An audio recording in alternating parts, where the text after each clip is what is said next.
Good evening, Final Fantasy Randomizer fans. Guys, it's 9 o'clock Eastern Standard Time here on Speed Gaming 4, which can only mean one thing. It is time for the Duckling Derby. Guys, we're very excited to have it. Edgeworth, how you doing today? I'm doing well. How are you? I cannot complain, guys. We have a bunch of brand new players, people in the community that haven't been around too long, usually around the 3 to 6 month area. So a bunch of new players getting their feet wet. We got some flags for them this evening. Let's talk about them real quick. First off, the Derby, we're going to be doing this 4 days, starts today, 9 Eastern Standard Time, tomorrow night, 9 Eastern Standard Time on a Speed Gaming site, and then next Saturday and Sunday at those same times as well. We are using Mario Kart style points, so first place will get 15 all the way through 12, 12 getting 1 point, and anything below that will get 0 points. Any forfeits as well will get 0, and whoever has the most points at the end of these 4 races will be declared the Duckling Derby or Supreme Duckling something or another. I can't remember what we're calling them, but yeah, they're going to be the winner of the Duckling Derby, and it's going to be pretty awesome. Do you want to talk about the flags real quick, Edge? Yeah, so the flags are pretty straightforward this time around. We've got about 170% max boss stat. So it's pretty friendly, but actually I think it's 150 for this week. So yeah, 150 to 67%, so pretty reasonable, although you can run into some rude surprises in Temple of Fiends. The experience is pretty generous with a 2.5 multiplier and a 250 bonus, and there's progressive scaling with 10% per key item. Yeah, I mean, like you said, it's very generous as far as the experience is concerned. 2.5 times plus 250 plus the 10% per key item. And since we do have a free bridge and we have a free canal, you've got an extra 20% already right off the gun. The boss scaling's pretty low at 150, and we're only looking for one loose item. And what's in the incentive pool? What's our incentive item? So the big incentive pool is the Masmian, and that is it's a pretty nice sword to have. And with the 150% boss stats, that's really all that you need to grab. But it's pretty important to find. You definitely will. You may consider doing another dungeon just to get it. Yeah. I mean, I would definitely consider it, considering what parties that we're looking at currently. Looks like a couple of fighter parties, and we've got one black belt for sure, and then we have another maybe fighter, maybe black belt on Dark Moon, depending on, obviously, how the seed ends up going for him. Like I said, these new runners, relatively new. Dark Moon's been around about probably the longest of the particular runners on stream right now. Joined around the summer of last year. But these runners should be off here in just a moment. We'll see our first city. Yeah, I'm liking the party diversity here. You've got a few different approaches. Dark Moon is probably going to run 3-man, but it all depends on how good the weapons are for the fighter early on. Yeah, and it looks like all the races are off. Let's see, first thing I obviously do when we go in here is we check out some black magic. We got Nuke right away, so that looks pretty good. We have Cure 4 right off the top as well, so the white magic is not hurting either. Yeah, and as you notice, the white mage is going to get heal 3 as well, so Cure 4 that's going to give you your maxed HP back, but you also have heal 3, which is the best AoE heal spell in the game. Yeah, it's nice to have a lot of those level 1 charges, especially before going into Volcano. All those lava tiles, you can save a lot of time throwing heal 3s out instead of potions. Oh, absolutely. I was just about to say the same thing. It saves a lot of place like Topher as well when you're trying to get your way through, dump a heal 3 out as opposed to using a potion or whatever. And looks like everybody's making the trip towards Topher, which obviously makes sense here because there's not really much else you can do. Chaos and Dark Moon both go into Garland, not even interested in the chess, and one nuke takes down Garland on Chaos' screen.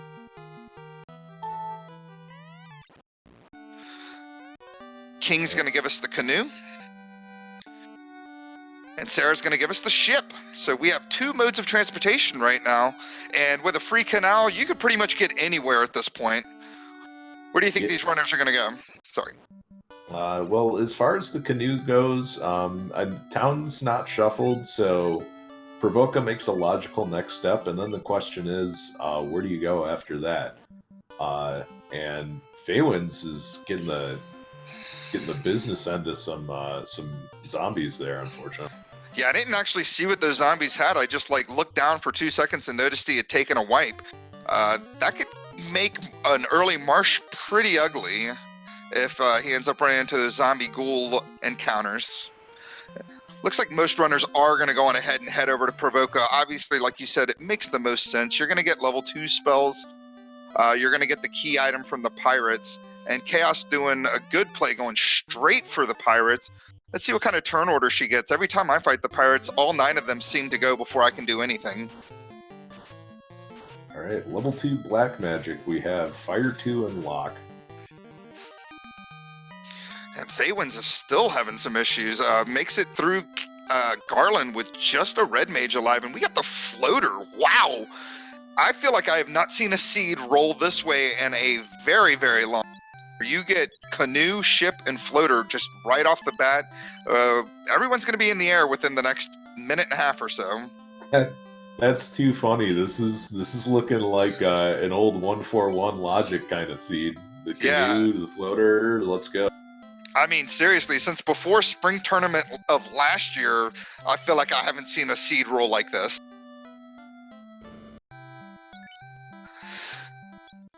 That's wild. And Dark Moon, he's going to nuke him some pirates, throw him in the microwave, see how they come out. He's going to get his floater as well and be up in the air here. Realize he's going to be up in the air here in just a moment. And as you can see, he's already level 5. He's on 2 battles. This XP is pretty awesome.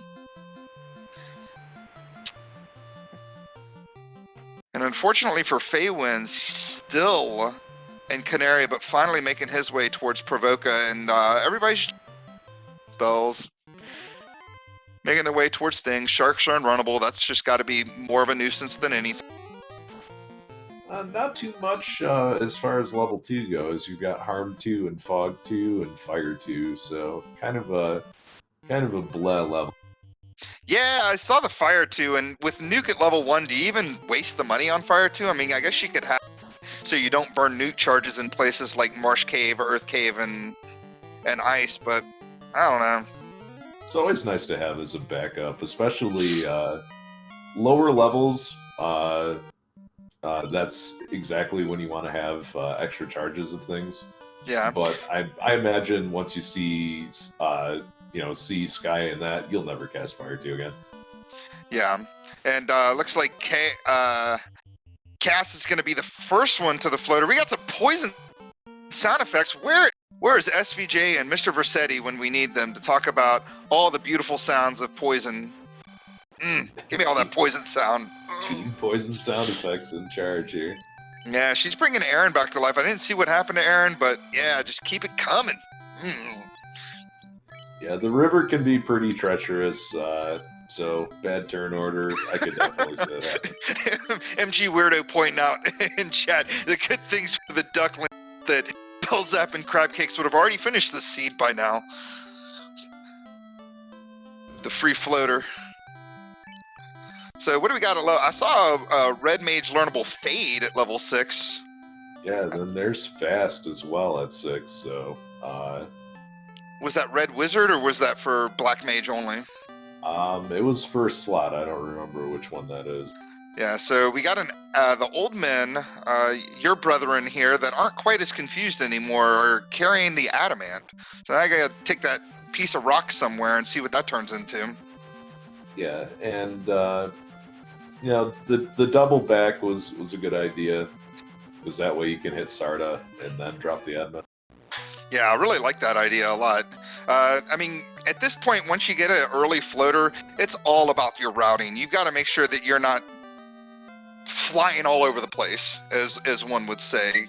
And I feel like early floater seeds can be quite a challenge as far as routing is concerned. Like, just figuring out what's the quickest possible way to fly to certain areas. Yeah, when you have the whole world open, you have to be very quick and very decisive, and yeah, just kind of it's an experience thing. Knowing where you want to go is very important. Level 5 warp also very important. Yeah, so getting warp at this point, I mean, obviously you need the levels to be able to cast warp. You know, you kind of want that to get in and out of places like Waterfall, to get in and out of places like Ice Cave. So I can imagine these runners will probably try to get some levels so that warp will work out for them before hitting those 2 places up. Well, we have a visitor to Elfland, Dark Moon, finding Temper and Lit 3 at level 3, and we've got the herb from the Atom. Okay, so just a little bit more fetch questy going on. I noticed that Sarda had the Oxyel. He must have stole his own fairy and got that little bit of liquid gold down from the bottom of the river. Is the herb? Let's see what that turns into. We've got a crystal. We've got a reverse fetch quest happening. We've got Life 2 and Cure 3 at White Magic level 4. Pretty nice. Black Magic level 4 has Quadex. Oh, Quadex is one of those. I wouldn't say it's underrated because people that have been playing the game long enough know just how important Quadex is. Do you want to talk a little bit about Quadex before or after I mention the fact that the crown is for 25,000 here in Elfland? Yeah, big expensive crown. Let's see where people go for to pick up the money for that. But Quadex will kill anything that doesn't resist death and has less than 300 health. So, very, very convenient insta-kill spell, especially with these flag percentages. Yeah. You can definitely get through a lot of early game enemies. Heck, you could probably Quadex a carry if you get a couple of attacks off first. You know, it's definitely good for some of those Hail Mary fiend kills, because the only fiend that resists death, of course, besides Lich, since he's undead, is, of course, Chaos. Yeah, that jerk resists everything. Let's Yeah. see what Matoya has. Well, looks like she's got some wooden chucks and some money and an iron thing. We got a mass immune for all your trouble, so early mass is really nice. Yeah, and I think that means Black Belt's going to be taking a dirt nap as soon as if Dark Moon decides to do the same path. And there was some discussion about where are you going to go to do your fundraising, and Dark Moon is electing to head into the volcano. With, yeah, with a bunch of nuke charges. Sounds good to me. Yeah, I was about to say the same thing. I mean, if I'm ever needing funds for stuff, armor, and I've got the canoe. I'm sorry, armory's always a good play. There's a bunch of chests. They're right there on the second floor. There's enough damage tiles. You're only taking like a few steps to get there, and odds are you're gonna find, if not money, you're gonna find something you can sell for money. Another thing too is we have vanilla spike tiles on, so you're thinking the black belt might take a dirt nap, but somebody might put a massa in that black belt's hand, head straight for the agama tile, and get their grind on. Yeah, that is a good point as well. If you wanted to do the run to 32, you could start as early as 10 with the Masmune. Yeah, and since the mass was at the end of a fetch quest like that, and we've got the airship, I mean, these guys should already be up to about 10 key items. I mean, we've got the canoe, we have ship, floater, plus the airship, adamant, herb, crystal, oxtail, crown. Yeah, I mean, we're definitely up around the 10 to 12 key items already. And Sledge doing a... Did we see a tail? No, he's just hanging out up there. Probably doesn't remember which of the Cardia Islands has items in it, but it's a pretty quick check, so not too bad of a time. Yeah, it's really not too bad. I mean, you've got what, a total of 11 chests around here? There's 3 in this room, 3 in the 6 in the big one? Yeah, so it's... Then that doesn't even equal 11. Stuff. That equals 12 last time I checked, but yeah, sure, we'll go with that. Yeah, fuzzy And math. and One Fine Day is going to correct me one last time and say that it's Yeah, because I think it's 3 in the first room and 4 in the second. So yeah, that adds up. yeah. Hey, One Fine Day for your help. It's good to have everybody in chat. We got Classic Gamer 76, of course, One Fine Day here. Spell Zap, our current Platinum Prime co-op champion of the world, made it to the semifinals of the spring tournament last year. At their Spell Zap, he's somebody.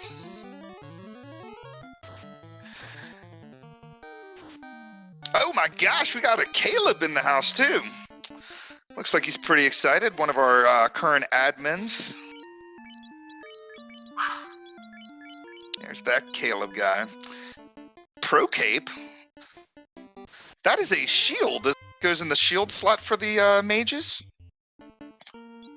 Yeah, well, that goes in the shield slot for anybody that's not a black belt or a master. So it's very nice to have. And Yeah. I don't think we found a shield in a treasure chest yet. So could be we could have some fighter capes going on here. Yeah, and it looks like we've got already Chaos finally making it to this room, and she's picking up a lot of good gold. She's already up to about 10,000 gold in these chests now, plus an opal helm, which could maybe sell for something. So interested to see how this is going to work out for her as far as, well, first getting out of here. And secondly, being able to pick up that crown as Sledge is in Waterfall. Yeah. Got a waterfall play going on. I like it. A little low level. Not too bad. You can gain some pretty easy levels here if too ugly. And at the end of it all, of course, you get a key item and 6 free treasure chests, essentially.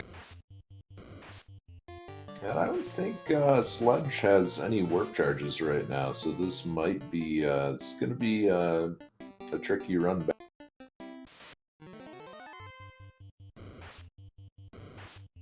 And Faye's going to head into Ice Cave. So this is an ambitious play, but you know, it's a gamble that could pay off. Spellzap wanted me to point out, of course, our lovely tracker, Crab Cakes.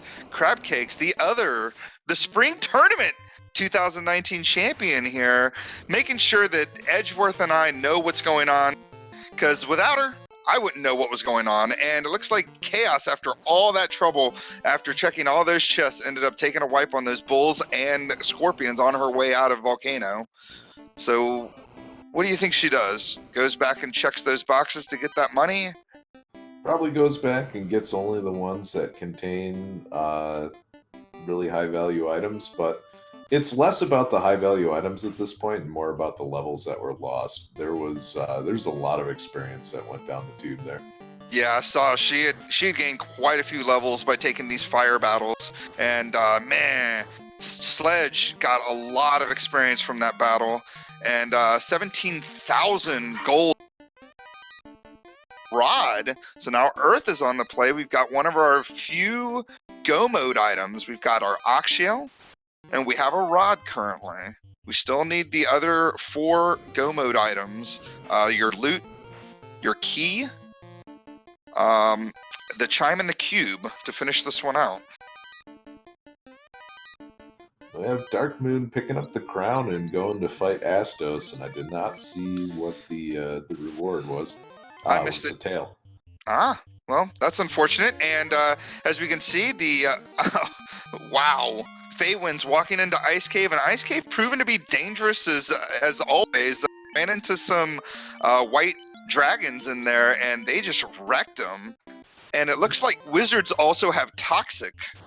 So, ooh, this first floor is going to be ugly. Yeah, meanwhile, Sledge down to just the white mage trying to get out of Waterfall.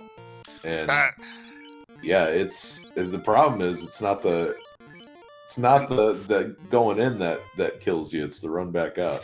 And that's really rough because I know Sledge gained a ton of levels in here. I think he was like 12 after that one battle with those whiz mummies and mummies in there. And Feywin's making Making it deeper in the ice cave. Nuking down some images and wraiths. Caleb pointing out his love for low level.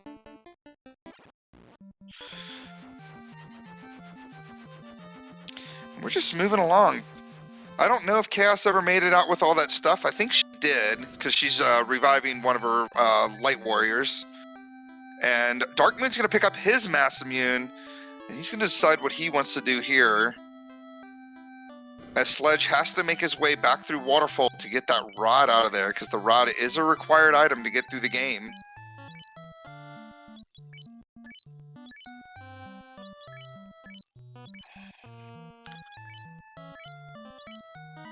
Isn't it so nice that you can buy 10 of these at a time? My gosh, do you remember the old days, like back in the 90s when you had to buy one heal at a time and it took you about 5 minutes to get 99 heals? I had an NES Advantage controller, so just hold the turbo button down and go do something else. Yeah, that NES Advantage, good lord. It had to play, it was one controller that plugged into both inputs. It had a joystick on it that was kind of a little stiff. A little stiff to say the least. Yeah, I wouldn't want to play any action games on it, but you know, for turn-based potion buying, heck yeah, give it. And one fine day, been running through a lot of single segment vanilla versions of the game. He can tell you right now that this is moving a lot quicker than playing the original version of Final Fantasy without our speed hacks on here. Which, I mean, the dev team has been pretty awesome. Adding speed hacks in here so the game moves by a lot quicker, your character moves quicker, just everything kind of goes by quicker. Oh no. That's high on the list of you hate to see it. A defensive spell on a 9-pack. Oh my gosh. An 8-pack, yeah. Yeah, Persilisk just, they are making sure they are not going to be touched at the end of this round. You're going to have to mow them down with evade capped. Oh, and then some. It's so bad. That was an ambush too. Oh, jeez. Perilisks, man. Perilisks. What did I say? Persilisks? You know what? Don't call me out. Don't call me out. And Asher's in here. What's going on, Asher? Meridian BC. We got a big crew of people here watching these newer players do their thing. Like, super stoked about this. We got Darkmoon heading into ice. Chaos doing another dive into Volcano. And Sledge's run out of Waterfall looking a lot better this time. Yeah. So one fine day in chat pointing out something that I actually remember was one of the first races I watched in the community. It was, I think, a league race right in front of the floater chest, and it was a required floater chest too. It led to something that was required in the game, was a ambushing pack of birds with trance. And I think one fine day stood there and took trance charges for what seemed like an eternity before finally having to reset out. And it was just basically luck at that point, whether you could get out of the battle or kill the birds before they could just stun lock your whole party. And ice is nasty. As Crabcakes is pointing out, Feywind's taken another wipe to some wraiths and images. Darkmoon's going to get away from the white dragons and not realize what they have until he goes back through it and sees poison damage. Yeah, it looks like Faye could use some better armor. Right now with the low HP totals, that is definitely something that might save your bacon. Yeah, and it looks like Darkmoon again is going to get lucky, and let's up here. He may not actually see what those white dragons had until Topher. Cool. Well, yeah, by that time, it's going to be incredibly rude. Yeah, when you run into 4 of them and they open up with poison damage, yeah, that's going to be a little annoying. Yeah, especially because then you have to burn healing resources to do that, and it's It's all about that battle of attrition. We have loose cubes, so the loose item is in here. Man, after all that, Dark Moon finding the loose cube and ice, making the right play. Feywins is making the right play, but I don't think he knows it yet, because I'm not sure he's made it that deep into ice, as Sledge Calamity is inside of Sea Shrine, and Chaos trying to finish out the volcano. So that's it. At this point, there's one loose item. What do you do? Do you keep opening boxes, or you just slam your... I mean, he's got a black belt, so he could potentially grind some eyes while he's here, and then just put his foot on the pedal and finish here in the next however much time we have. So there's a lot of chests that are on sort of a so-called greed path that you can pick up on the way through here. So I'm just thinking, like, there's at least 5 in C. Yeah. You could, and we have somebody checking the mermaids floor as well. Mermaids have huge money. I saw 38,000 out of that. Hired in ice, so ice has to be done, and it looks like Dark Moon's going to take this eye battle. I'm interested to see how many times he decides to do it. Like I mentioned, he's doing it. He's going for it. Duckling after my own heart. Gonna go for the grind, it looks like. Oh gosh, Wraiths have Blaze too. What a brutal ice cave this is. And yeah. I don't think... Did Dark Moon see any of it? He did not. So he's gonna... This is a bad time to figure this out, because unless he picked up that Thor's hammer that is in the mage chest standing, he's not gonna have an AoE to deal with those Wraiths if he ends up getting an off-tile encounter, and he could lose this grind. I don't think he has exit or warp charges either, so he's going to have to take another run through here again. Yeah, I mean, luckily, if you get enough levels, if you get enough levels, it should be, like, insanely scary, but yeah, if you get ambushed, a big pack of Wraiths, and they all open up with Blaze, they could wipe you out before anything even happens, even with a level 37 or 38 black belt.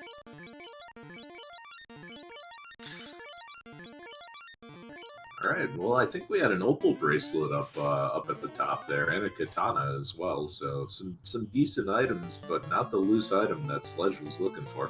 Yeah. And Feywins, I guess, just going on ahead and getting out of Ice Cave. Not gonna go back there for a while until probably he realizes that the loose cube is out there and the loot is the required item that he needs. And it looks like this carry battle's happening. So Chaos taking on our first Fiend, throwing out Aquatics.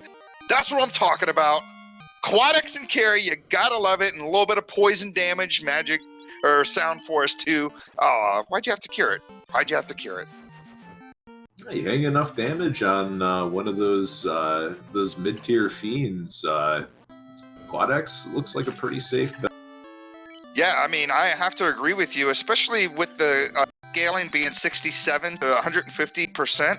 Carry at the highest is going to roll 900 hit points. So if you do about, 300, 400, 500 hit points of damage, Aquatics is not a bad play. And obviously it wasn't a bad play. Ooh, Sledge getting ambushed by Ghost, and they're just wrecking his party right now. Hopefully his Black Mage can get out of there and... No, this is just not a fight that you want to take at this point. Come back with more levels and better armor, because that is one of the most terrifying ambushes in this game. Yeah. Even at high levels. Ooh, that is rough. Somebody had Glare out there and just completely knocked out Dark Moon's fighter, but he's got a white mage. Have we seen Life Spell? It's at level 4. Okay, so he should be able to bring his fighter back to life if he really wants to. He only took his full party up to level 20, and it looks like he's done doing any sort of stationary grind. And Chaos, after all that, she's finally got her crown. And we know the crown leads to the tail, if we remember correctly, so she's going to pick up her tail and probably do class change since she's not carrying a black belt around. Is Dark Moon out of healing right now? I'm not sure. I think he's out of spell charges just in general because he was not doing any damage or like magic spells against those mages. It looked like he was. He's got Cure Force. I was gonna say, toss those out. The next floor is pretty spicy. Yeah, especially with wizards with with toxic. But it looks like he's gonna make it out. The encounter rate's down to 70%, so not too bad to get out of there. And does he have a house? Is this a 2-man strat going on here? How many ducks are we? It looks like it. Oh, I see what he's doing. He's going. Is he going straight in here and maybe he just wanted to get the rest of his party up to a decent level before he went on ahead and committed to a solar grind. And he didn't want to do the solar grind in Ice Cave because Ice Cave is dangerous. No.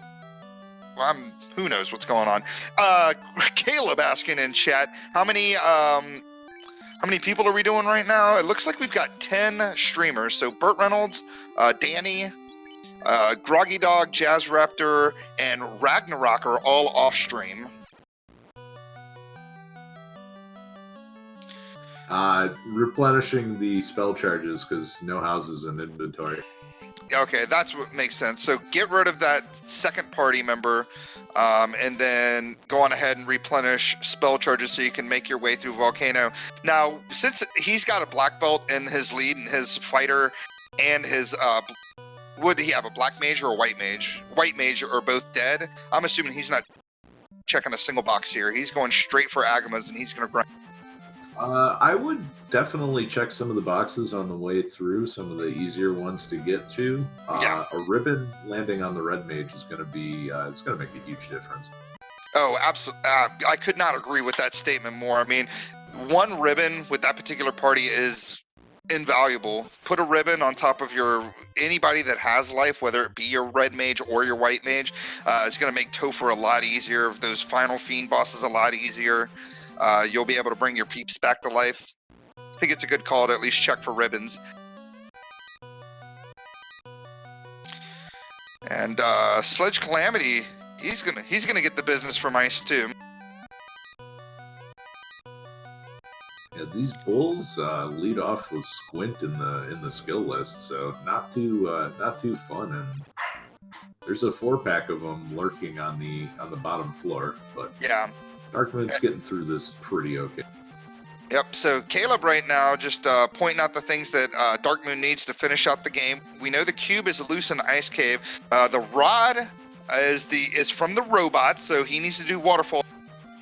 And at this point, we have not seen the key or the chime, which is obviously going to be in either ordeals. Yeah, it's going to be in ordeals or Titan's Trove, which is incentivized as well. So we're going to need a ruby to get to that last incentive location. We've got Sleep Touch, High Ambush, Agamas. Ooh, they don't seem to be doing a lot of damage. They have a lot of HP, though. Around, definitely over 300. Yeah. And, I mean, he's fine with his level because he did do that initial to 21.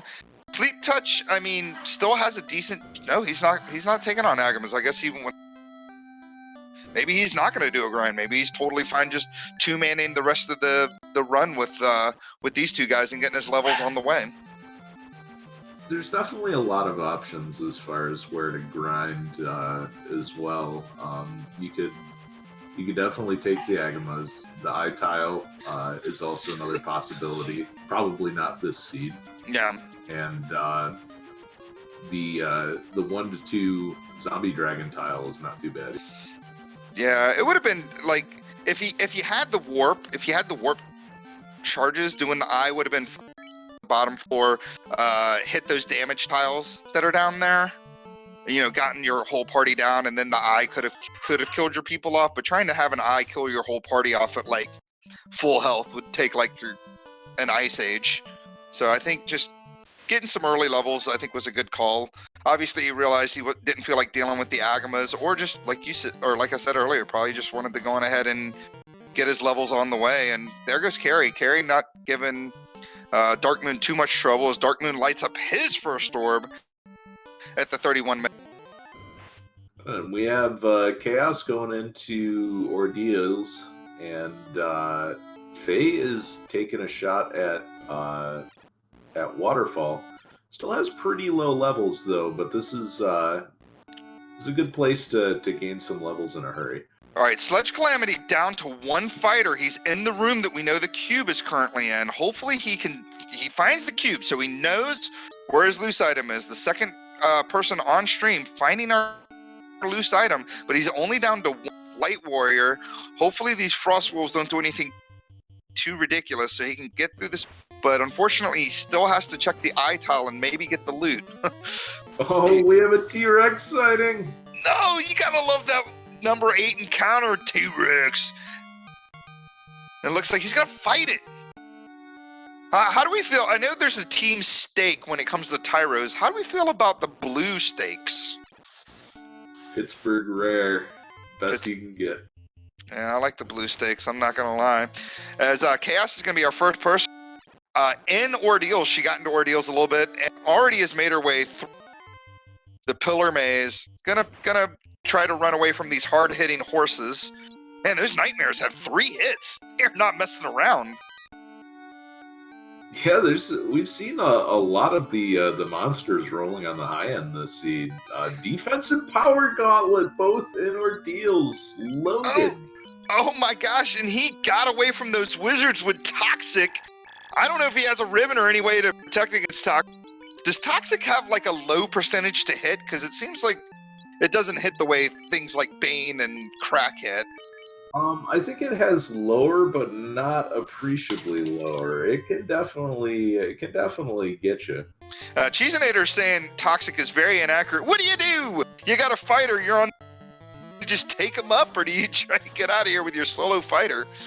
Looks like he's going to take this battle a few times. I think that's what you have to do. I mean, especially since you're going to be fighting the ghost party mix when you drop through. Yeah, so Sledge is going to go on ahead and do it. And we got a bottle in Ordeals. We know that bottle is going to more than likely lead to either our chime or our key. And Sledge, I don't know if he took a wipe. What happened? Eye has Death Touch. Woof. Oh man, and how many battles did how much of this seed has Dark Moon missed? Literally didn't see the poison damage, didn't see the blaze. That's the rando experience though. I never saw it. Yeah, it's not the seed for eye grinds, as they said. If you had a black belt on there, you not a touch, because once you get to about the level 24, 25 mark, your MDEF is high enough to where basically any sort of touch is going to be a 3 and 256. That's what Spells App has told me. So, and he knows all about MDEF. And Chaos looks like she's going to run into Gaia and see what the fairy has. Let the fairy out of the bottle. She's going to go down to the bottom of the lake and pull something up for her. We'll see what that is here in a moment. Keep our eye.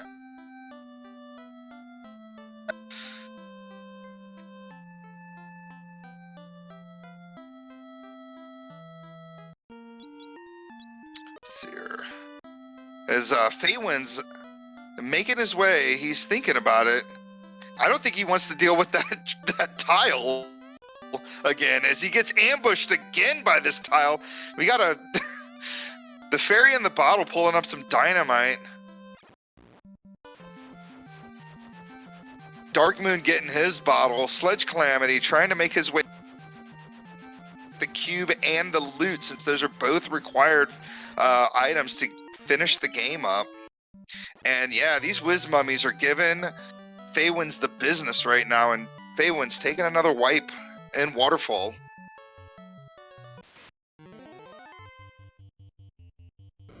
Oh gosh, look at this! It's so many nasty groups on the screen at once. Yeah, that's rough, man. And this low level is really hurting Feywin's, like you said. I don't know what level he's at. It looks like 9. He just got to level 9 here. You run into mud golems. Mud golems are going to hit hard. That's like half of your HP alone if they just get an attack off.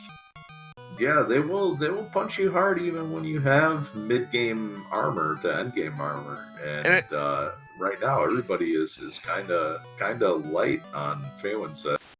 Yeah, and Dark Moon getting out of ordeals, has his bottle. He's going to take his airboat the long way? No, guess not going to do the bottle turn in. We're going to go to Waterfall first. Unless he already went to Guyana, I just completely missed it. Chat. Just taking the slow boat. Yeah, chat pointing out that Dark Moon's still wielding a Massive for his black belt, and man, those Sabertooths were not messing around either. No, trying to can opener the black belt there. Not. Ooh, houses for sale. Yeah, this is a rough seed. I mean, I like the fact that both required items are in ice. You need the ambushed by 6 rates with Blaze. I don't know. I would have probably just slammed on reset, but it looks like they're going to throw out their skills, which is slow, I guess. How does that work? I thought Blaze was also a skill. Oh no, slow is a spell. Yep. I know things. So yeah, it's interesting because I am quite sure that a lot of the people who have played these Duckling Seeds are not used to immediately having the entire world open. Yeah. And it's kind of important to know, like, where can I get some levels along the way? Because you really don't want to go into any of these places at, like, level 3, level 4, especially without having Exeter Warp. No, yeah. We got a warp. Chaos has warp, so she's gonna get the loot. She has not made it through Ice Cave yet. I'm hoping at this point, she's got her Thor's hammer. I'm hoping she is gonna drop down, so she's gonna do the full clear and find her loose cube. And Sledge Calamity getting his loose cube again. Yeah, with warp being at level 5, it sets up nicely. Chaos might be tempted to warp out of this dungeon after grabbing it with, say, 5 or 6 warp charges, but with only the one, you gotta go the long way anyway. Might as well dig it out. That is true. You're not lying as far as that's concerned. Ambushed, and White D's have Lit 3 as the first spell, so we got Lit 3, and then you have Poison Damage. Man, this is just so bad. Why does Ice Cave have to be Ice Cave? It's already a nightmare dungeon in the original. And poor Sledge Calamity. Did you just see what happened on the screen? No, another wipe. No, he dropped down to the eye floor and then fell in one of the holes. Oh no.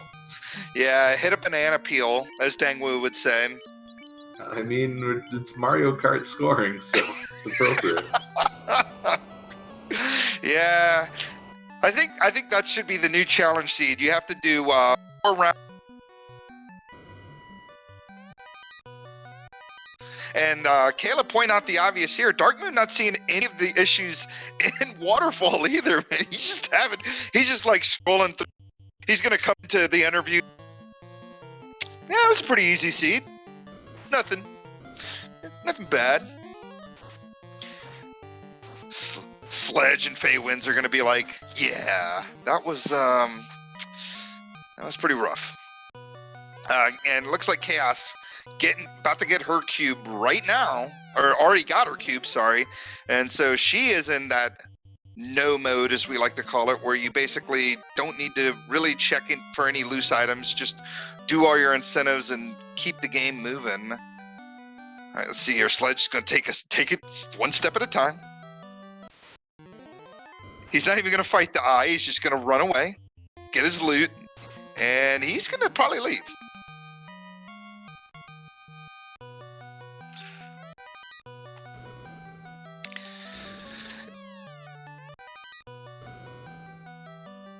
All right. We found the gold bracelets. Yep. And Chaos getting out of there. She's got her loot. She only had to make the one trip thanks to the warp charge that she had. So she's done with her loot and her cube. Yeah, and I think that's one of the things that you have to take in consideration with your routing as well. If you see late warp, you have to consider, is it good for me to go do something else while I wait for these warp charges to stack up?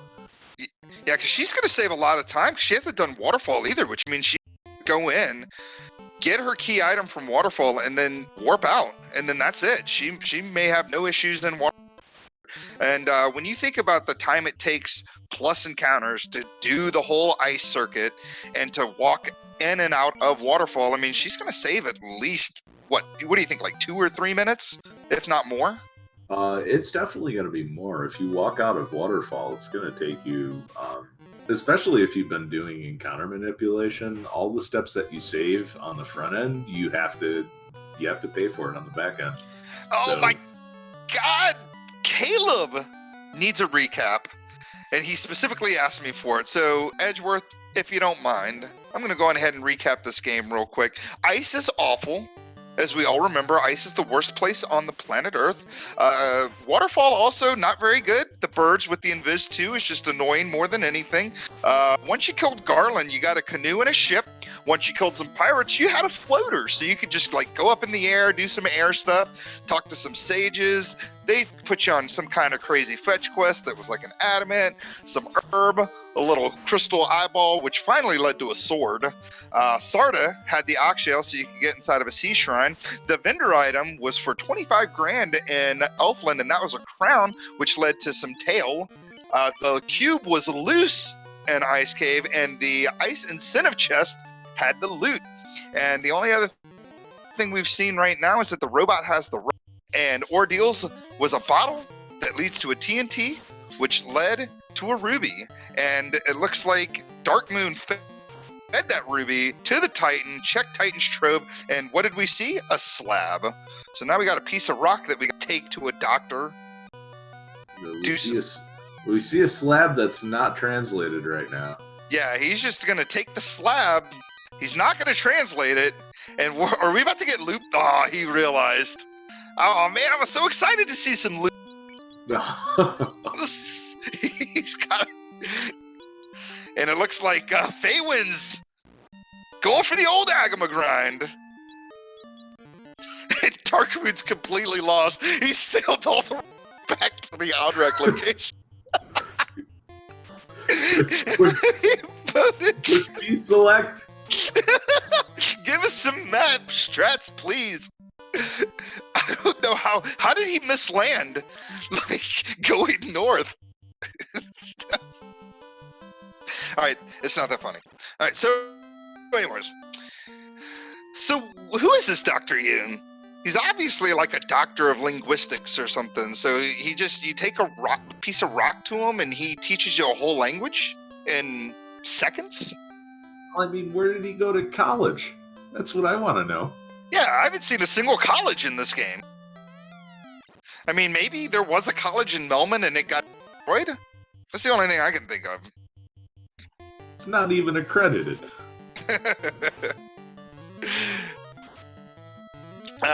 Kayla pointing out that Dr. Yoon was homeschooled, and Cheesenator saying something that we talked about before, that flight paths are hard to learn in this game. Like, you think you get a floater, you're in the air, you're like zipping and zooming everywhere, but there are optimal ways to places. Like on the northern continent, for instance, you never sail over the eye. You always sail either the other way. Like if you're trying to go from Gaia to Onrak, it's quicker if you're in Gaia to go eastbound to get to Onrak, and vice versa. But anyways, that's neither here nor there, as Chaos is in Sea Shrine. And Faywin's going in for the grind. I like the grind. A little solo grind, kill you a carry, and you're good to go. The problem is these Agamas are hitting significantly harder. Oh, now you're asleep. And they also have more HP than you can one-shot them for. Yeah, so. and he only has 25 heals too. He's going for Greg strats. His Sledge Calamity, the Agama battle has already killed Carrie. Carrie's dead. And Sledge lighting up his first storm at about the 46-minute mark. Dark Moon getting the key, so that's it as far as that key item is concerned. We do know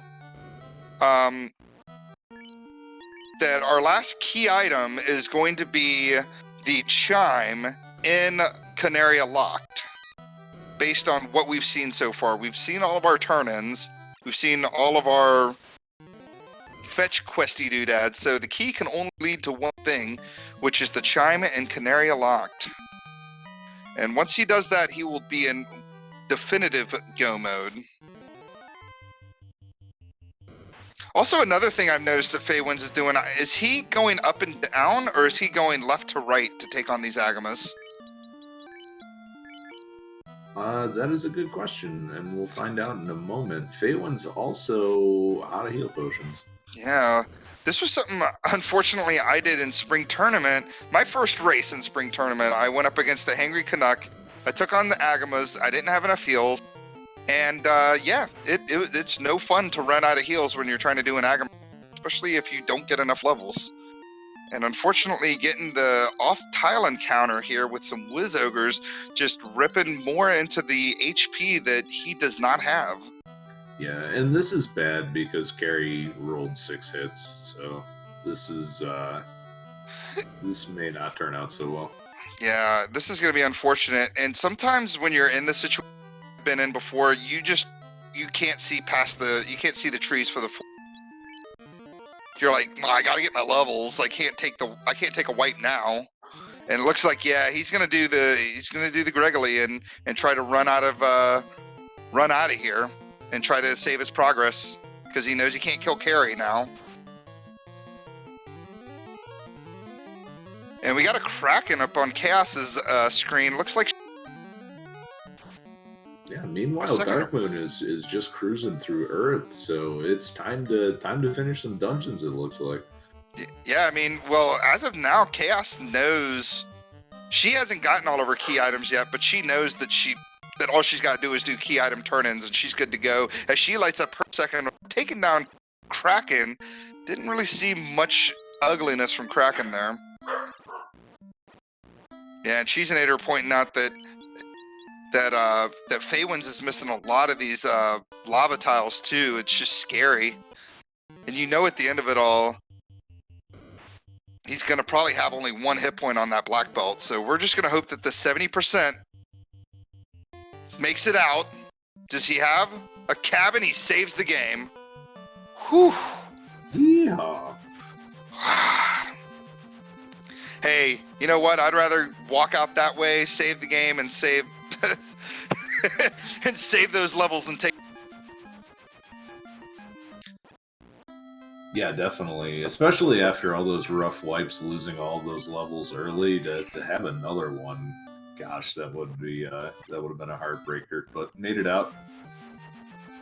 Yeah. And chat pointing out that one of Darkmoon's red mages is apparently trying to be a black belt too.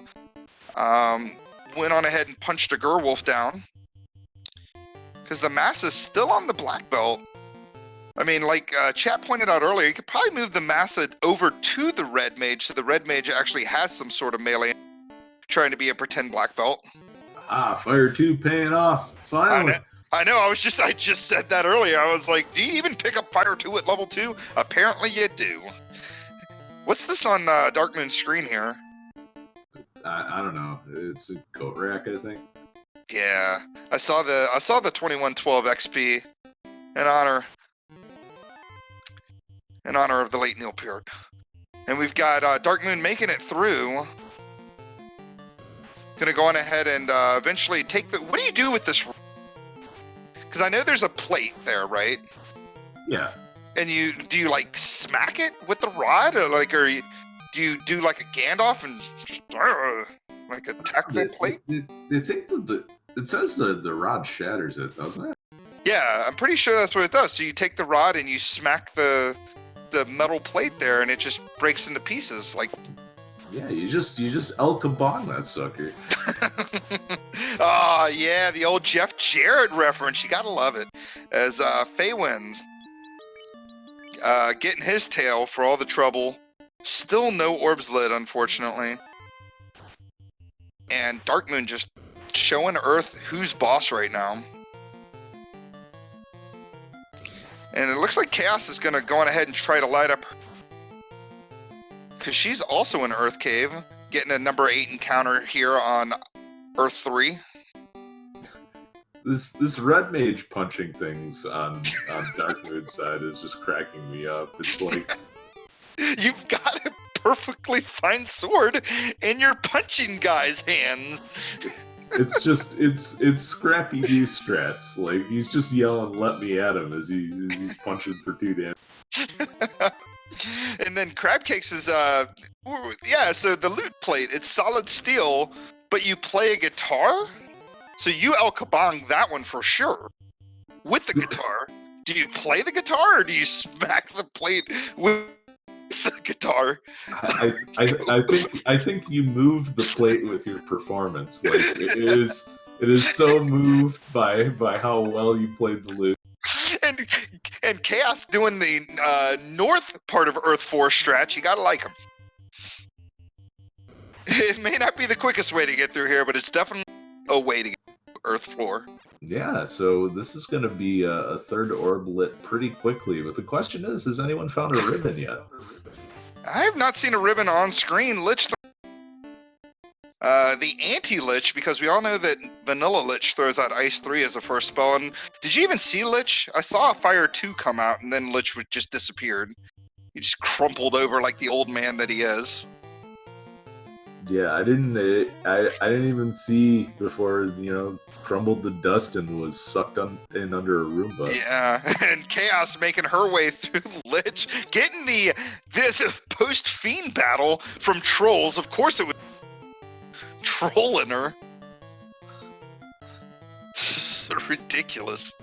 There's nothing worse than going through like a harrowing Kraken 1 battle. You barely brack Kraken with like a black mage left alive with 3 hit points, and then you get ambushed by 9 lobsters. Yeah, I got murdered by 2 red giants after a carry fight once. That's not fun either. Just all of a sudden 2 bouncers roll up and say, "Where do you think you're going?" Who taught you how to fly? And leading to the Ruby, Chaos hot on the heels of Sledge Calamity, who just fed the Titan the Ruby, the business, and went and checked that incentive, got his slab, so he's gonna get the slab translated, do the Dr. Yoon thing, get the key, go to key whatever place, get the chime, and be in go mode. So this is a pretty amazingly close game for as route divergent as everybody got once they got in the air. I mean, Chaos with the most orbs lit, I would say she's probably ahead, even though Dark Moon found the cube first. What are you thinking? Dark Moon is going to have a little bit of time to catch up. I would say they're pretty even, just because there's some fetch questing that needs to be done here on Chaos' side. Yeah, it looks like we've chat point out Sledge Calamities. Screen. You got Cursor Watch 2020 up on the top left-hand screen there, and I've got some dogs barking back here. So I got to go, and I'll be right back. All right.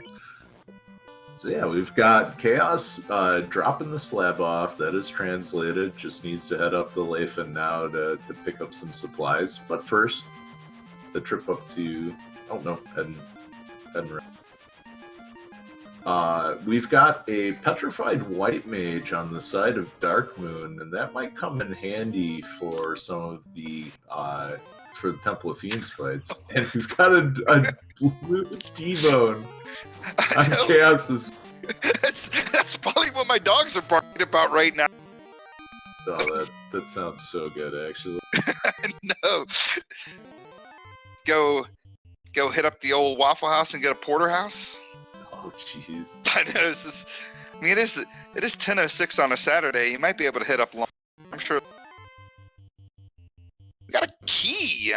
Sledge Calamity getting the key, knows the key's going to lead to the Yeah, maybe I could take a mortgage out on my house and go to Ruth's, Chris. Ooh, yeah. Yeah, I mean, you know, there's people out there that can afford a $42 and then a $7 potato. This better be the best damn potato I've ever had.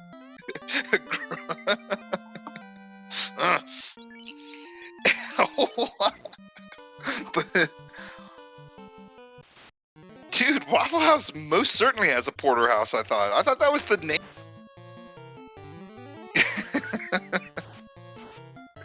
Oh man, trolls. All right, let's. What's happening here? I know we're actually watching a race, so let's see here. Faye wins. Still no orbs lit. Still trying to figure out what to do. I guess she's finally make it back into Volcano and maybe get an kill a carry and keep it moving. What's this black belt at right now? Like 25, 26, somewhere in that general area? Dark Moon's black belt? No, Faye wins. Oh, I don't know what Faye's black belt is. Dark Moon just hit 31, so... Ooh, yeah. Pretty close to the break-even point there. Yeah, 32, that's when basically your black belt goes from being like, you know... Oh, here's 32. Yeah, well, there you go. Well, that's easy enough. Duke and Dan. It's All crazy. Right. He's got his black belt named Dan, but he's alive. He's confused. Yeah, clearly. He's got a duck and a duke. He's Dan. Just too many D. A lot to go along with the Duckling Derby theme. All the D's in the world. And there's a red D. Nice. And Dark Moon going to go on ahead and get ready for his Kraken battle. We're going to actually pay attention to this one. Chaos is going to see our first streamer to head into Mirage Tower, which is kind of crazy. You rarely ever see Mirage be one of the last Fiend dungeons that get go-moded as 4 hits. Man, that Kraken couldn't have had more than 700 hit points. And there's a lot of Ruru happening behind me again.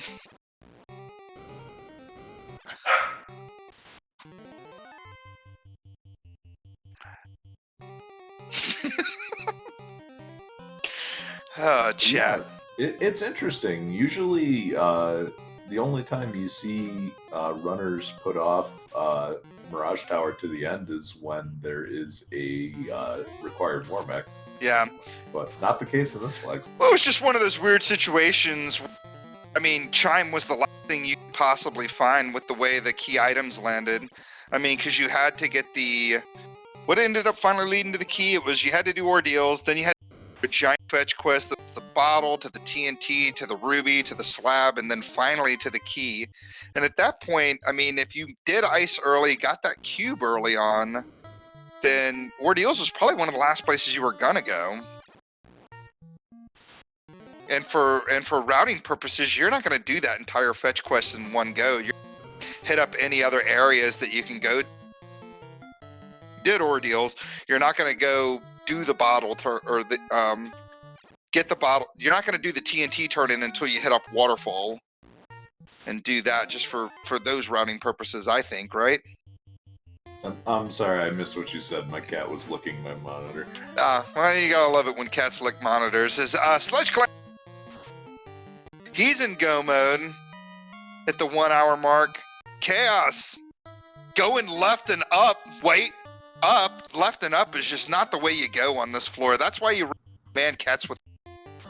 If she had gone the other way, she would have still hit this battle, but still, maybe she would have been able to run. It is right and up. Which way do you go, Edge? Do you go the right way, or do you go the wrong way? I zigzag right and up. That is just not going to work for me. Can we get somebody else in comms booth? And that's because I'm downright awful. The puns are real. It's so real. Oh my god! And let's talk about this for a second.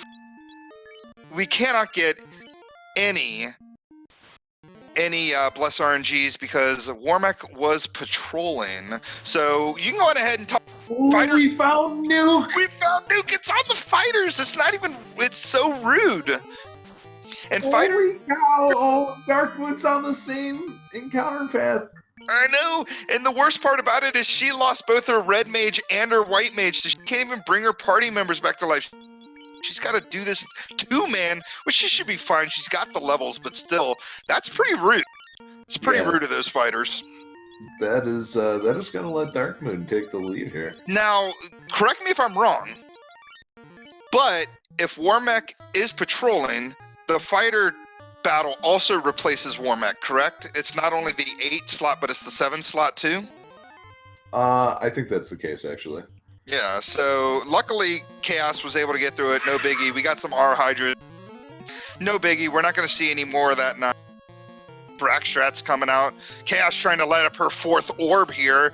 Tiamat going straight to the back row and murdering that black belt. Poor Karma. Woof.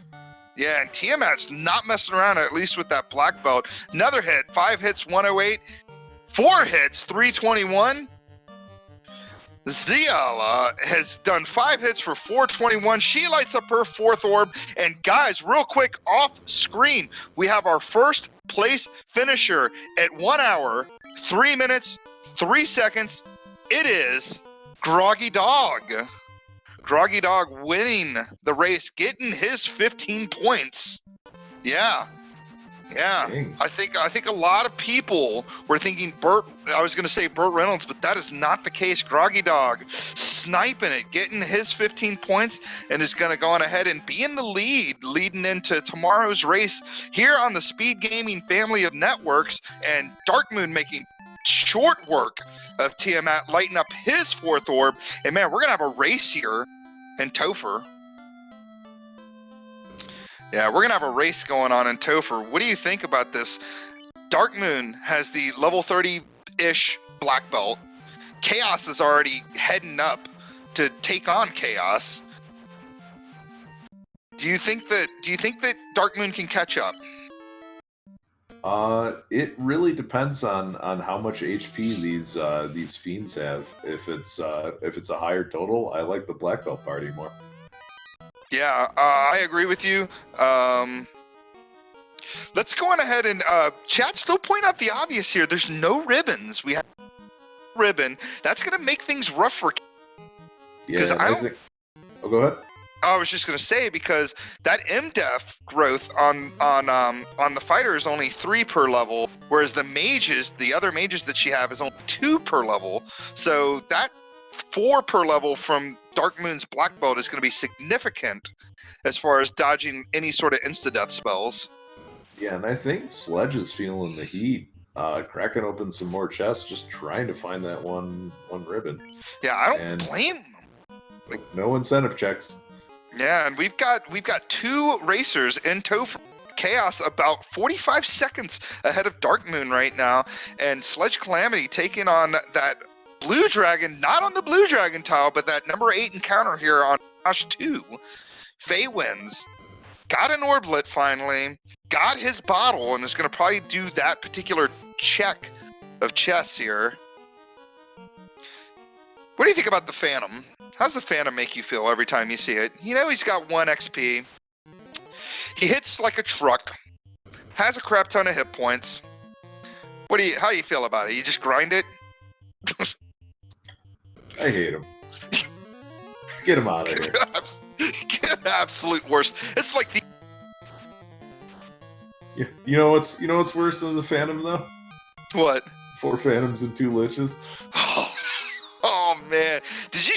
Man, okay, so we did the Chaos Rush tournament like a year ago, and that was the worst encounter to see on alt final boss by far, because 4 Phantoms just completely destroy your party.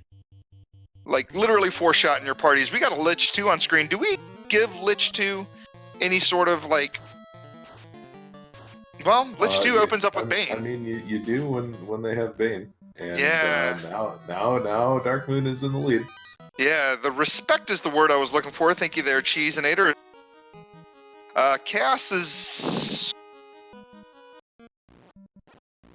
gonna reset. As Dark Moon, we're gonna see if Dark Moon can make the rest of the seed work the way the seed has been working for him so far and not see anything from Lich 2.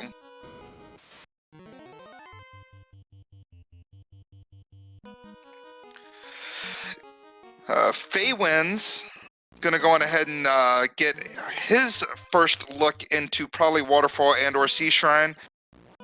Lich 2 rolled high. No, not high enough though, is of course Dark Moon did not see Bane at all. And yeah, just gonna go on ahead and keep it going on Carrie's floor now. Most certainly in the lead, at least as far as the streamers we have on.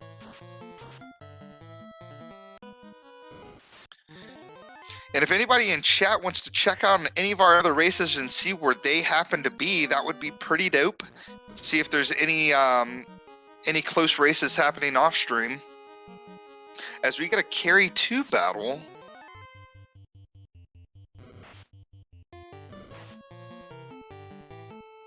Dan coming out. Duck hitting for 380. We got poison damage from Carry. Temper going out on Dan. Dan's going to attack again. We got 8 hits, 791. Carry 2 is down. And we've got a couple of Ds at level 35. Going on to Kraken's floor. Feywin seeing his first little bit of Sea Shrine, but he's just going to go mode it. He doesn't even care. He's just moving it. Oh, Greg, you might like this. We've got Ragnarok. Looks like about to head into Temple of Fiends with how about a 42 black belt? Oof, yeah, you gotta love that. He's gonna make Topher regardless of what these fiends have, unless he gets the inevitable Bane through a level 42 black belt off that Lich. Let's see what happens here. As 5 hits goes out for 512 on Kraken 2. 4 hits, 246. I mean, it's good that he's got 2 of these melee people coming out here because he can just really do some serious damage against these fiends. And 550 does it for Kraken 2, and he is just moving it. Pedal to the metal, as they say. And we got a Lich 2 up here. Chaos making it through Lich 2 without seeing Bane this time, so moving. You said off-screen Ragnarok's in Yep. Somebody, MG Weirdo, mentioned that Danny's also in Toph, wheeling her way through it.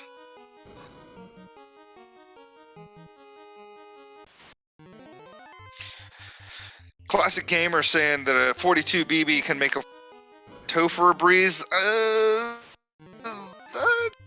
little bit of hyperbole, I think, right? I mean, 400 clamps pretty rough, regardless of what you have. It can, is what he says. It can. I mean, you've done plenty of clamped 400 seeds before, right, Edge? Yeah, and I mean, that's why I don't do them anymore. It looks like we're going to finally see Dark Moon trying to secure a second place finish here as he pulls up the final fiend. He's going to go for an attack on his black belt. We get a Thunder coming out right away, and they all low roll. You got to be happy to see low roll Thunders like that, especially without ribbons on your party. 4 hits. No damage. I didn't see what the black belt did, but I saw that the fighter hit for about 4 hits and like 100 and something-ish damage. As we're going to throw some more temper strats out. Fighter goes out again, 4 hits, 120, 5 hits, 367. Looks like either high evade or high absorb, because that was 2 tempers. Cure 4 coming out on the red mage. He's just going to go on ahead and wait it out. One Punch Man, 6 hits, 515, 4 hits, 418. We're getting about halfway through Chaos's vanilla HP. Yeah, dang, all those mass mutant swings crit. Yeah, man. 7 hits, 455. We're at vanilla HP Chaos at this point. And those Cure 4s coming out. 5 hits, 113, 7 hits, 531. Dark Moon coming in second place. And this is crazy because Dark Moon was talking about how he hasn't even practiced these flags. And he puts up a second place finish there with an official SRL time of 1 hour, 10 minutes, 23 seconds. Get your GGs out, please. Yeah, cruising on through on that black belt seemed to be a pretty valid strat. Dropping the 2. Yeah, I really like that strat a lot. Is Sledge still clearing chests, trying to find that ribbon. I mean, well, not that ribbon, because he found a ribbon. So I'm interested to see what's going on. Let's take a look at the gear here. He's just not feeling comfortable with the gear since he's running a fighter party. But I mean, you got the map. I don't know. Not really sure. We're gonna go on ahead and pull Darkmoon in here right now. Darkmoon, how you doing? I'm honestly doing really great right now. Yeah, so tell us about your run, man. How'd you feel about that 3-minute floater? Oh, wow, that was kind of amazing, honestly, all things considered, Greg Lee. That was, it's one of those things, you get a couple of the items, and you're like, okay, this could be kind of jetty, whatever, and then floater as the very third item, you're like, okay, well, at least I know where I'm headed next, so head over to Ryucon, get the floater, and see what happens. And, I guess I kind of gambled well from there. All right, so I'm going to cut you off here just super quick, because right Chaos is taking on Tia 2. I'm just going to go on ahead and call this super quick. We got a nuke coming out for 156. And Viz 2 strats, got to get that evade up. Stop coming out. So we got a little paralyzed. Oh, no, her fighter was paralyzed, but luckily her fighter is out of stun touch there. And looks like more hits are happening. Tia going right after her red mage. That nuke rolled pretty low. About as low as you could roll on a nuke charge there. Another nuke coming out for 133. Zila, her fighter, hitting 4 hits, 200. And Tia 2 is down. She's only got one more person left, Darkmoon. So when you get the floater that early, the whole world's your oyster because you've got the canoe as well. Mm-hmm. What were you thinking? Well, I defaulted to what I normally do, which is, okay, so now that I have the floater and pretty much everything that has treasure in it that I need is open to me because of the canoe as well for that for the couple places I needed to go to. It just seemed like at that point, okay, let's start banging out the incentive items. But as you probably saw, the first thing I noticed was that the crown was, like 25 grand? And I'm like, okay, I need money and I don't have the levels for ice yet. So it's just like, Volcano's great for levels as long as there's nothing with a nasty skill or spell. Yep. So my very first idea was go hit Volcano, just hit the treasury floor, maybe there's enough money there. And then with the heal rod, once I remembered that I had enough, that opened up everything else, and I had the levels from that one floor that I could go do ice, and it just seemed like at that point, just let the dominoes fall, hit most of the incentives while I'm there, catch carry along the way, and just kind of bring it all together. I didn't do it as fast as Groggy, but that still felt amazing to me. Yeah, so let's go on ahead and talk about a few things. Do have Chaos. She's been doing the Chaos battle here for just a little bit. Black Mage is down. Chaos attacked Chaos's fighter. 2 hits for a little bit of damage. Quite a bit of HP still left. I saw an A-Rub come out, so she should get there. It looks like her red mage just went down. 9 hits for 992. Chaos Subola takes it for what appears to be 3rd place at 1 hour, 14 minutes, and 10 seconds.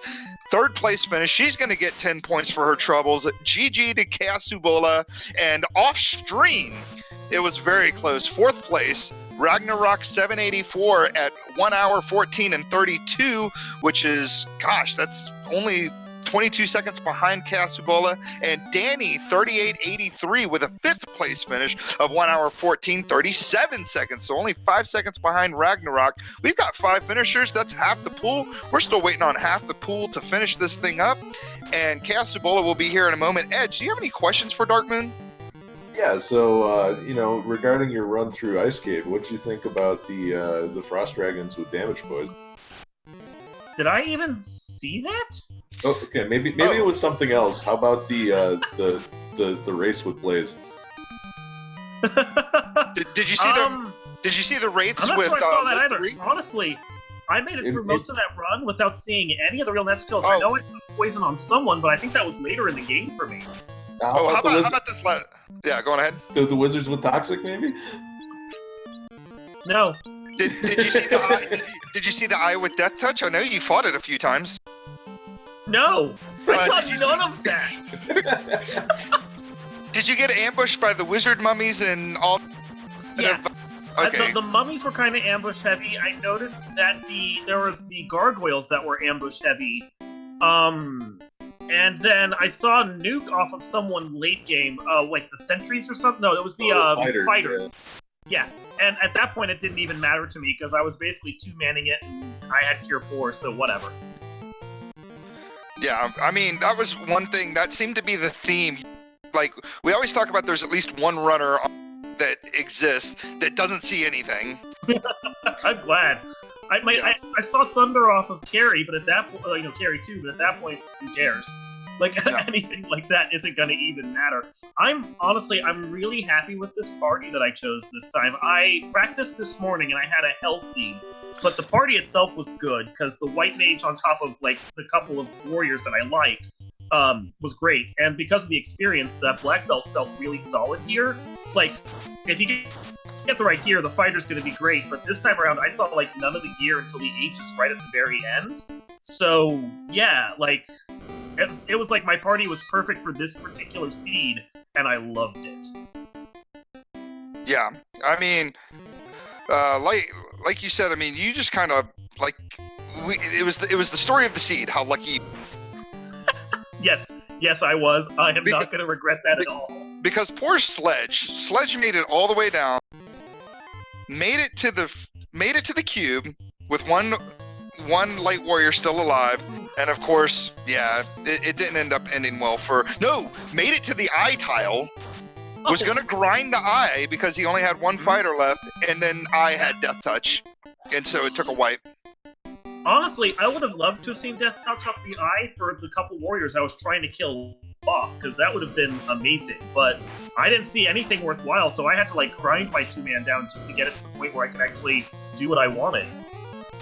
Yeah. So we're gonna go on ahead and call this here. Has finished this race in 6th with an official SR 1803, and Burt Reynolds finishing 7th place, 1 hour 18:37. We're trying to get Chaos Bullet in here for an interview, and yeah, as we finish this up, go on ahead and keep talking about your seed while I figure out what I'm doing and how I can get her in here. Yeah, I was gonna ask about your decision to drop down to two-man to presumably get the black belt up to 32. Is that something you've practiced before, or did you just come up with that on the fly? I've been trying to practice 2- and 3-man strats a lot more lately, because I know that you can get the experience grind done quicker, and then you've got a couple warriors to carry you through it. And let's be honest, with a black belt at the right level, you can pretty much just grind through the game and it's no problem. That was part of the reason why I did the strategy the way I did. If I ended up doing a grind somewhere and my black belt died, but I had the gear for the fighter afterwards, I could, like, level 20 something the fighter and just try and carry through it that way, because the scaling on these bosses isn't that bad right now. If the black belt did really well and I could grind him early, that's the case here, because I can get up to 20 real quick on the eye, then the black belt could carry the seed and it was great. It was just, everything seemed to work out for the two-man strat here, especially because Life and Cure 4 were so easy to get, that there was no reason to even try and carry all 4 players alive for me.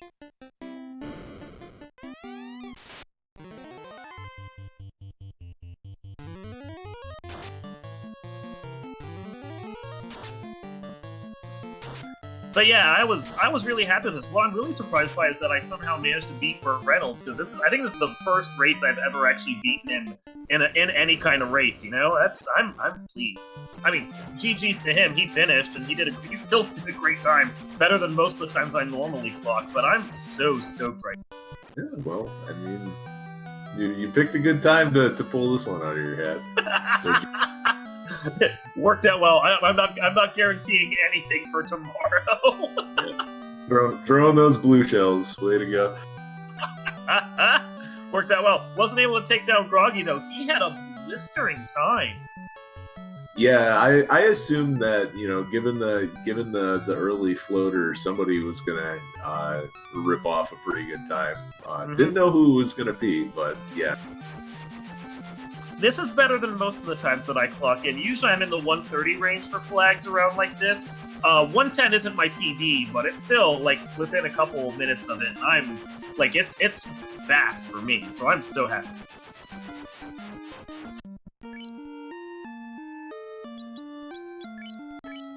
All right, we've got Phaetlins making progress and Sledge diving into Earth. So our on-screen runners pretty much on pace to wrap things up pretty.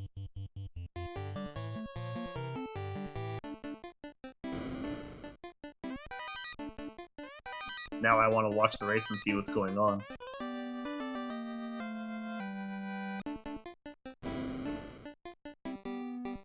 You should definitely pull it up. It's a lot of fun. Well, I have to wait for the Twitch ad to end before I can.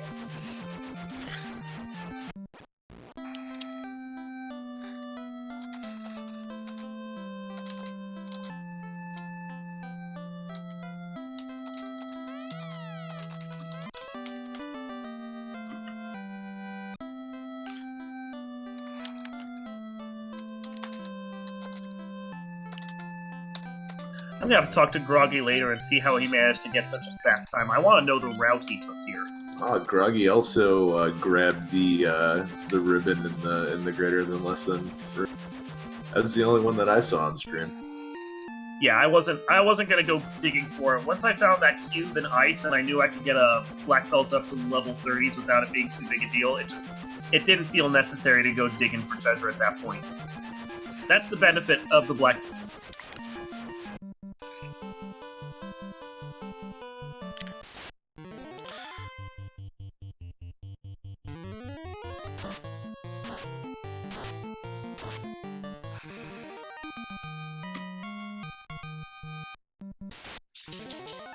Alright, so time to drop off that slab for Faye, and on the way through Earth is Sledge.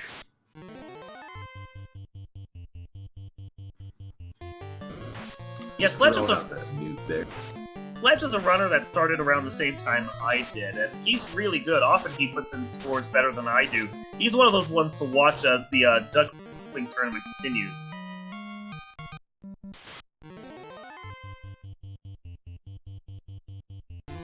Yeah, this also turned out to be a fantastic Red Mage seed as well. All the magic was fantastic for my Red Mage. I was so pleased with that.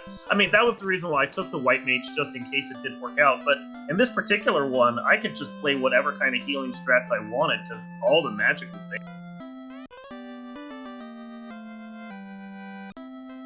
Alright, there's the key for Faye.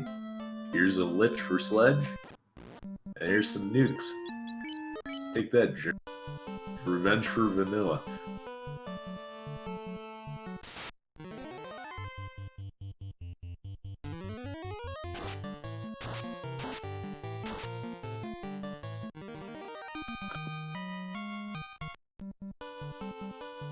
Alright, I think we've gotten our Discord stuff straightened out. So, any final thoughts on the seed, Darkman? I'm so happy with this. I'm really glad that the community is putting together a tournament like this. I think it's great to showcase the new runners. I'm so happy with my performance here, and I'm looking forward to tomorrow. And let's go on ahead and get our GGs out for Chaos Subola finally in here. Sorry about all that. No, it's fine. And thanks for having me. Hello. Hi. Hi. How'd you feel about that seed? It was kind of weird actually, because on the one hand, it was like a super fast seed, like airship right away, massa right away. Then I found the loose item without diving too much stuff. But on the other hand, I feel like the monsters were also like kind of mean. Mean is all the awful wraiths with Lit 3 and Blaze and White. I definitely saw a lot of Blaze. Unfortunately, we did find out where Death Touch landed. Sledge, it was on the eye. I don't know if you saw that. I did not. I had warp before I went into ice. Oh no, and not to cut you off here, but it looks like Faywin's just kind of standing there, and chat pointing out Faywin's is probably looking over the flags right now to get into Mirage. I don't think he's checked locked Canaria, and so he's just got his airship, and he's probably looking over the flags to figure out what he's missed. And Sledge Calamity's got his 4th orb lit, and it looks like he is inside of Topher, dealing with those awful white dragons with lit 3 and poison damage.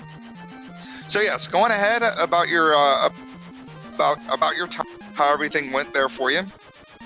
Yeah, so like overall, I think it went pretty well actually. Like I had 2 big wipes, and I think had I got through either of them, I'm pretty sure I would have taken 2nd place, or at least I would have been right neck and neck with Dark.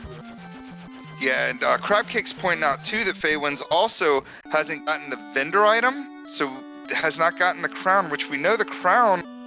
If I remember correctly, I'm going to have to look at my notes here real quick. We know that the crown leads to the tail, which the tail is not a required item, so that is necessary. Is they're finally going to get the chime, opening up the chime, finally being able to go into and be able to finish this game out for them. And Sledge Calamity on Lich's floor right here. So yeah. Edgeworth, do you have any questions? How comfortable did you feel going into Temple of Fiends without a ribbon? Well, I've done it before, and usually I would feel fine with it. Like, I also found the pro ring shop, so that helps a lot. Of course, little did I know that Leech would freaking instant kill 3/4 of my party. Yeah, we saw that early. We saw that early Bane come out, and Yeah, that was no good, and especially the fact that I think you had about level 25, 26 across the board, and just it took out all the mages. So it was an unfortunate run, but yeah, like I mean, I think. Oh, go ahead. had my red or white survived that, I wouldn't use that. I could have revived everyone. Lich was nearly dead at that point. One nuke or Fade would have probably killed him, and just okay, life 2. It was just really unlucky that. Well, this is kind of weird to say, but it was unlucky that it was my fighter who survived. wow, and the Catmen are really giving Feywinds the the business with those blizzards right there. And Sledge Calamity making it through Carry 2, going the long way to Kraken. So yeah, GG's on your time, really. It's really awesome to have you back. Getting a 3rd place finish, that gets you 10 points leading into our 2nd race. Are you excited about the way the rest of this derby is played out? Have you played any of the other flag sets yet? Okay, so this weekend I'm going to be fine because I've done a lot of practice with these 2 seeds. It's going to be another matter entirely when we get to week 2. Yeah, those flags they definitely get progressively harder with the town shuffle. And I've done very little practice on the day 3 and 4 seeds. So that is when it's going to be interesting. Yeah. Crabcake's asking in chat, probably not a question to you, but to Groggy Dog, but I would like to talk about it. Once you made it through Sky and you were feeling pretty good, you didn't see Warmech, you went the wrong way on the bridge, on the maze, but whatever, that's just my thing. And you make it to the Bridge of Destiny, and you see the fighters. Those fighters with the nuke. Did you see that? On the Bridge of Destiny? Oof. Eyes are... Let me... Oh, we have Face slowing down in front of the robot. Are we gonna get a robot sighting? Yeah, it looks like it. It looks like we don't even have to get our Bless RNGs. He's gonna go on and try to get some levels from Warmech. He's gonna sit there, he's gonna stare at Warmech a little bit. Throw a temper out. Sledge Calamity taking on Kraken 2. Oh Zap! no! Oh no! Lead offset! No! It's everybody! Wow! And that was what level was his black belt? Like 30 something? 35. Oh no! And spell! It should not have landed on his black belt. And Oh, and the forfeit has come. Faye wins, throwing the forfeit out at the 1 hour, 30-minute mark. I don't blame him. That was not a good seed. That's rough. Yeah, and Cheesenator pointing out it's still 10% at that level, so I guess it's good enough, a 1 in 10 chance. But still, you hate to see Zap come out before you can do anything. Sludge Calamity taking on Tia 2. And Sludge Calamity's it, right?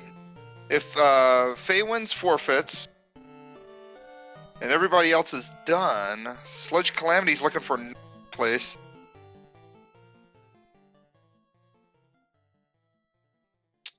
We know Bert finished in 7th place. Yeah, that's it for the entrance this time around.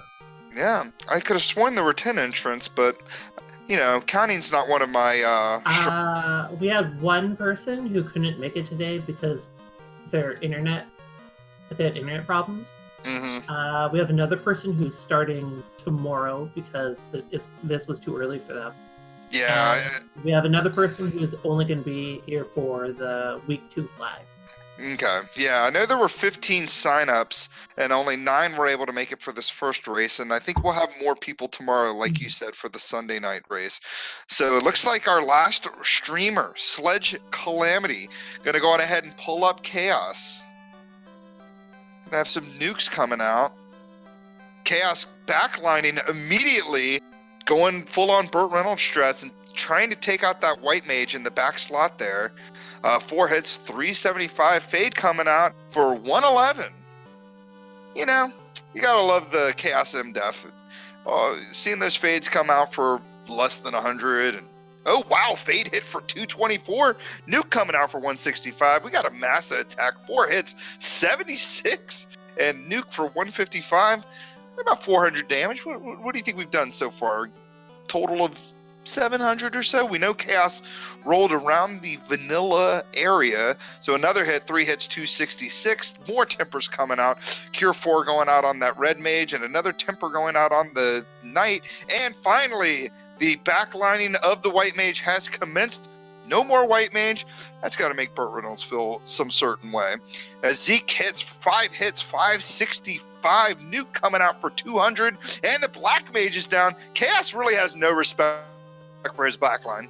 And 5 hits, 4 GG's. Sledge Calamity getting that beautiful 8th place finish. 1 hour 33:47, the official SRL time. And that, my friends, is it for all of our all of our runners tonight. We're gonna try to get Sledge Calamity in here while we finish this up. I know Dark Moon took off. I'll see if Faywins wants to talk. And let's see what happens here. Anything you got, Edge? Any words of wisdom? No, I just wanted to say that overall, I think the pack did pretty well. I mean, we got everybody finishing sub 140, so it's a pretty good performance, and I think definitely as mean as Ice Cave was, being able to finish out, pretty nice performance from everyone overall.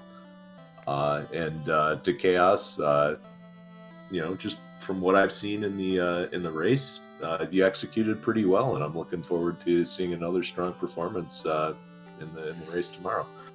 Yeah, it looks like we've got Sledge Calamity in here. Going? Hello.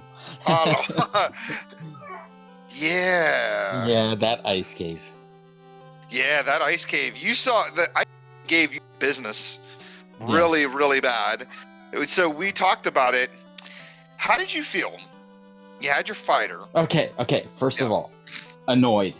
Yes. Highly annoyed, especially when you do the drop down and my controller drops down again. Yeah, we saw the banana peel action. That's rough. Yeah.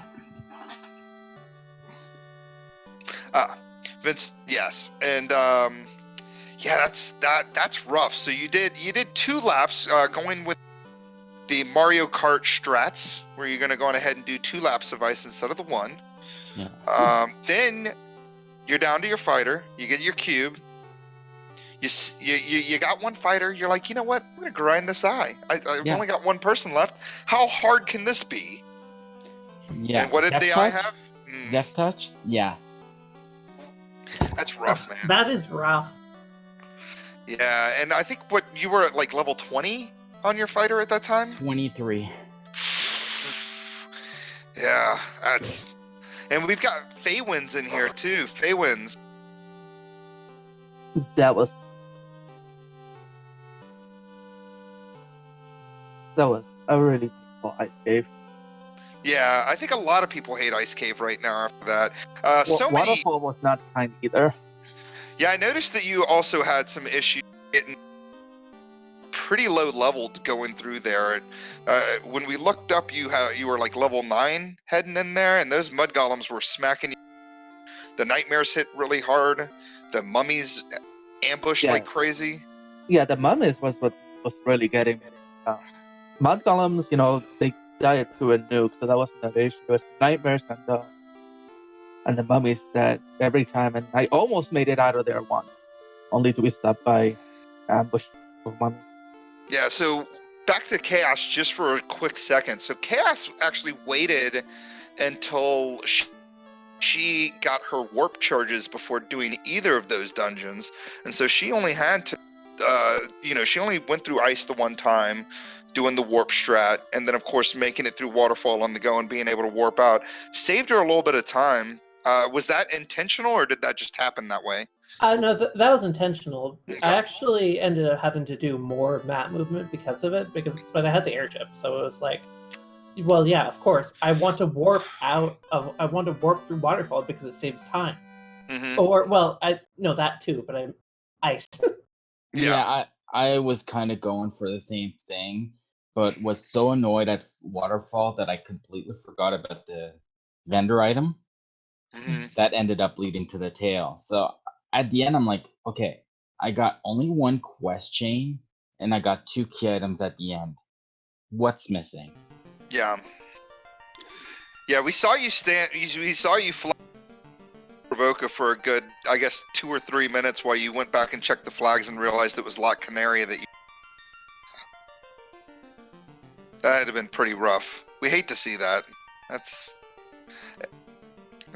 some tough times. And then, do you want to talk about Warmac or? Warmac. I wanted to at least end the Warmac or Warmac ending game one way or another. Yeah, that was my end point. Yeah, well, I don't blame you. You go into that battle, you got a level 30. You're thinking, what's Warmac gonna do? What's the worst thing Warmac could possibly do to me? And unfortunately, pretty much did it with that zap charge. Immediate zap right out the gate, full party wipe. And at that point, I don't blame you for hitting the FF. Yeah. Honestly, get some experience. See if I can, I had just about all the key items and stuff. Yeah, I think you were in go mode at that point. You just had to get through that dungeon and Chaos. And Topher. and do Topher. Yeah. Well, I just want to go on ahead and thank all of you runners, Dark Moon, Feywinds, Cass, and of course Sledge Calami. It just says Calami, not Calamity. Ha! I should learn how to read. I want to thank you guys for coming out here and racing, getting involved in this Duckling Derby. Dark Moon, of course, with the second place finish, so he's got the 12 points there. Chaos has got the 10 points. Sledge with the 8th place finish, I think that gives you 3 points. And Feywinds, unfortunately, with the forfeit, you have 0 points coming out of this race. But there's still 3 more races. We've got a race tomorrow night on Speed Gaming Family of Networks at 9 p.m. Eastern Standard Time. And then next Saturday and Sunday as well at 9 p.m. Eastern Standard Time for races 3 and 4. Any final thoughts from everybody? Sledge, you got anything? Not at this time. All right. Well, GG. Chaos, anything? This was a lot of fun. I'm looking forward to tomorrow.